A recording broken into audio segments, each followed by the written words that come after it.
Bagaimana keuangan Anda selama masa pandemi ini? Apakah baik-baik saja atau ikut terpengaruh? Pengelolaan keuangan yang baik akan sangat membantu untuk menghadapi kejadian tidak terduga atau darurat seperti saat ini dan untuk masa mendatang. Lalu, bagaimana cara mengelola keuangan yang baik? Sebelum memulai mengelola keuangan, mari kita pahami terlebih dahulu apa yang akan kita kelola, yaitu pendapatan. Pendapatan adalah uang yang kita terima dari bekerja atau investasi. Keputusan yang dibuat saat ini akan mempengaruhi pendapatan kita ke depannya. Uang yang kita terima dari bekerja dapat berasal dari hasil kerja kita sebagai karyawan atau hasil dari bisnis yang kita miliki. Menjadi karyawan atau memiliki bisnis sendiri sama-sama mempunyai keuntungan dan kerugian. Jika menjadi karyawan, kita akan memiliki hak-hak yang harus dipenuhi oleh pemberi kerja, seperti gaji, tunjangan, asuransi, hari libur, cuti, atau bahkan perencanaan pensiun. Tetapi, karyawan tidak bisa mengatur sepenuhnya bagaimana perusahaan harus dijalankan dan adanya risiko pemecatan. Untuk pelajar dan mahasiswa, bisa menghasilkan pendapatan dari bekerja paruh waktu, seperti menjadi tutor, penulis artikel online, atau desainer konten kreatif. Tetapi, perlu diketahui jika pemberi kerja tidak memiliki kewajiban untuk memberikan manfaat kepada pekerja paruh waktu seperti yang diterima oleh karyawan tetap. Sedangkan keuntungan dari memiliki bisnis adalah pemilik dapat membuat keputusan mengenai bagaimana perusahaan akan dijalankan. Pemilik juga dapat memiliki semua pendapatan atau keuntungan dari bisnis.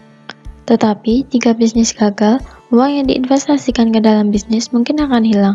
Pemilik juga harus bekerja selama berjam-jam dan melakukan pekerjaan yang bermacam-macam untuk mengolah bisnis tetap berjalan.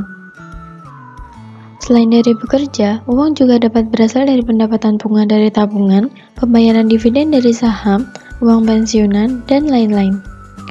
Setelah memahami sumber-sumber pendapatan, mari kita mulai mengetahui bagaimana cara mengelola keuangan dengan baik.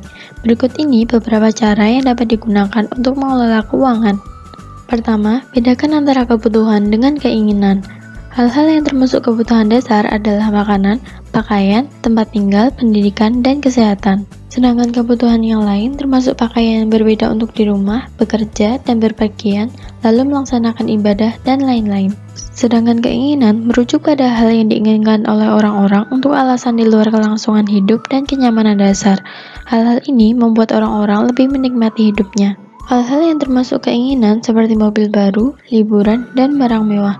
Prioritaskan pengeluaran untuk kebutuhan dibandingkan keinginan. Selanjutnya, membuat pilihan keuangan yang baik. Pilihan keuangan yang dibuat pada saat ini akan mempengaruhi keuangan di masa mendatang. Jika perencanaan didasarkan pada masa mendatang, kita akan lebih siap untuk menggunakan sumber daya yang kita miliki untuk memenuhi kebutuhan dan keinginan. Membuat pilihan keuangan yang baik akan membantu mencegah kekhawatiran tentang masalah keuangan. Strategi berikut ini dapat digunakan untuk membantu pembuat pilihan keuangan yang baik. Pertama, pilihan keuangan harus berwawasan ke depan. Tanyakan pada diri Anda sendiri bagaimana suatu pilihan akan mempengaruhi masa depan. Kedua, pertimbangkan biaya peluang dari setiap barang atau jasa yang Anda beli. Biaya peluang adalah hal yang dikorbankan untuk memperoleh hal lainnya. Contoh dari biaya peluang adalah dengan uang 1 juta, Anda dapat membeli 1 gram emas atau berlibur di luar kota. Jika Anda memilih emas, maka biaya peluangnya adalah berlibur di luar kota. Mempertimbangkan biaya peluang akan membantu Anda untuk memutuskan apakah barang atau jasa yang dipilih merupakan pilihan yang baik. Ketiga, ketika ragu apakah akan membeli barang atau jasa tertentu, maka jangan melakukan pembelian. Jika Anda tidak yakin atas suatu pilihan, terus cari informasi sampai Anda cukup tahu untuk membuat keputusan yang baik. Keempat, jangan membuat keputusan yang terlalu cepat tentang masalah keuangan. Buyer's remorse akan terjadi ketika Anda melakukan pembelian dan kemudian menyesalinya. Kelima, pengeluaran harus lebih kecil dari pendapatan tiap bulan. Jangan lupa sisihkan uang untuk biaya tak terduga. Keenam, realistis ketika memutuskan keinginan mana yang akan dipenuhi. Belajar menikmati barang-barang yang Anda miliki daripada selalu menginginkan lebih banyak barang. Ketujuh, ambil waktu yang cukup untuk membaca semua financial agreement atau perjanjian keuangan. Pastikan Anda memahami apa yang Anda setujui sebelum Anda menandatangani dokumen keuangan. Kedelapan, belajar dari kesalahan yang dilakukan orang lain. Dengarkan pengalaman dari orang lain untuk mempelajari masalah keuangan yang mungkin terjadi. Hal ini akan membantu Anda menghindari situasi yang sama. Kemudian, cara yang ketiga adalah budgeting atau penganggaran. Penganggaran merupakan bagian penting dari mengelola keuangan Anda. Tujuan dari anggaran adalah untuk merencanakan bagaimana Anda akan mengeluarkan atau menyimpan uang. Anggaran adalah rencana pengeluaran dan penyimpanan berdasarkan pendapatan dan biaya yang diekspektasikan.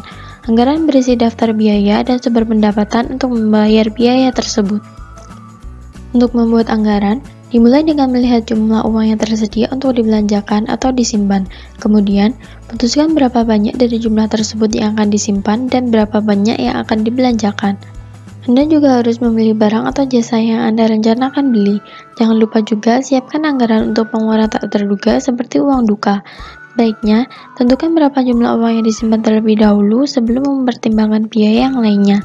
Jika Anda merencanakan apa yang ingin Anda beli terlebih dahulu, Anda mungkin tidak memiliki uang tersisa untuk simpanan.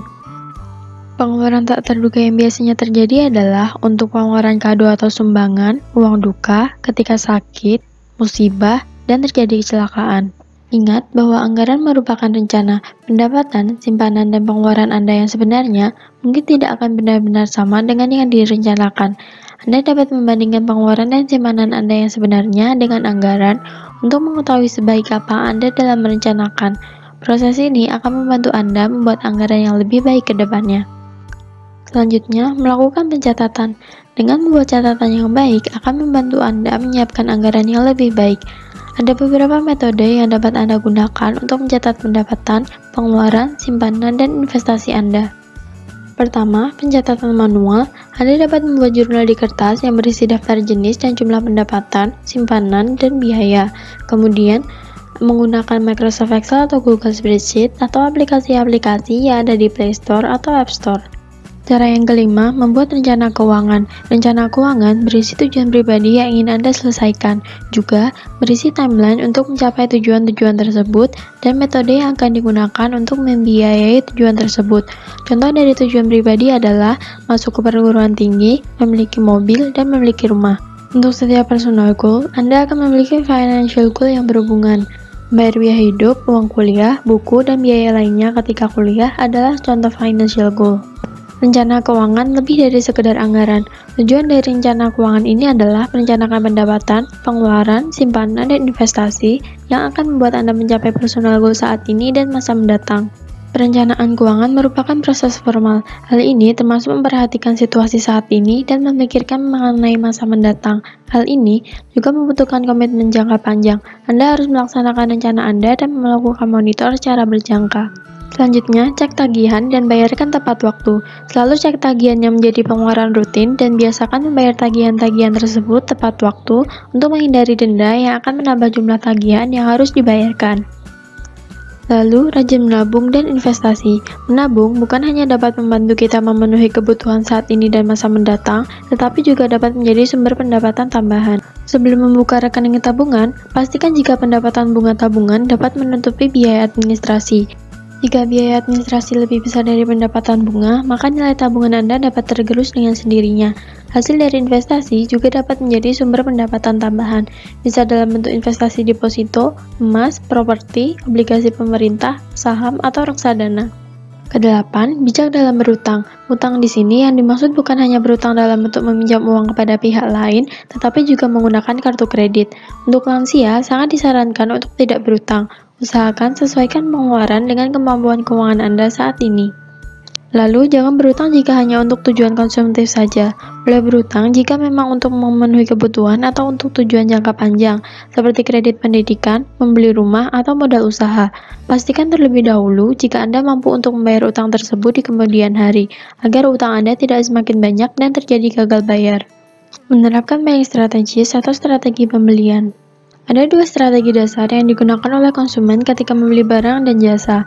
Pertama adalah economizing, yaitu ketika konsumen menabung sebanyak mungkin dan mengeluarkan uang hanya ketika membutuhkan. Pada pendekatan ini, konsumen membeli sedikit mungkin dan pada harga yang serendah mungkin, serta membeli ketika memang sangat membutuhkan. Manfaat dari pendekatan ini adalah dapat menabung dengan maksimal dan memiliki kebiasaan belanja yang lebih baik. Kedua adalah optimizing, yaitu mendapatkan nilai setinggi mungkin untuk setiap uang yang dikeluarkan. Nilai yang tinggi dapat diperoleh dalam bentuk jumlah barang atau jasa yang banyak. Contohnya, jika produk sedang diskon dan produk tersebut sering digunakan serta mudah disimpan, maka konsumen akan membeli dalam jumlah yang banyak.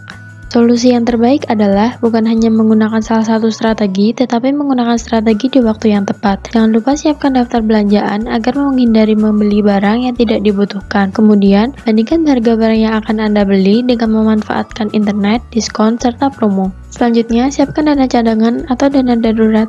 Dana ini akan membantu Anda menghadapi kondisi tak terduga, seperti biaya hidup selama mencari pekerjaan baru, biaya pengobatan, biaya hidup ketika terjadi bencana, dan lain-lain. Idealnya, menurut financial advisor, dana ini sebaiknya disiapkan sebesar 3-6 kali gaji setiap bulan untuk mereka yang berstatus belum menikah dan didasarkan pada jumlah anggota keluarga untuk mereka yang sudah berkeluarga.